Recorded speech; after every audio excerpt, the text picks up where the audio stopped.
సిరికొండ మండలంలో మొదటి రోజు 10వ తరగతి పరీక్షలు ప్రశాంతంగా జరిగాయి. విద్యార్థులు తమ పరీక్ష కేంద్రాలకు 30 నిమిషాల ముందుగానే చేరుకున్నారు. మొత్తం మండలంలో 4 కేంద్రాలు ఏర్పాటు చేశారని ఎంఈఓ శ్రీనివాస్ తెలిపారు. మండలంలో మొత్తం 537 మంది విద్యార్థులు పరీక్షకు హాజరయ్యారని, ఇందులో బాలురు 223 మంది, బాలికలు 314 మంది ఉన్నారని తెలిపారు.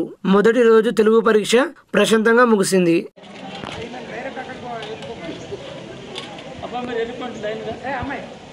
మీరు రూమ్లోకి వెళ్ళిపోండి, పట్టవండి. రూమ్లోకి పోయిన తర్వాత బయటకు రండి, అందరూ రండి. ఐదుగురు అబ్బా, మీకు రూమ్ ఉంటుంది మేడం గారు.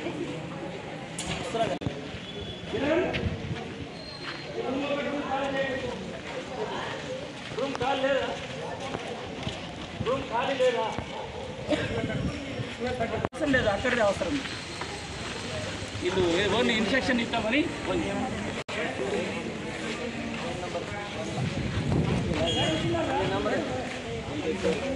अरे ना नंबर 884 रूम नंबर 2 अरे ना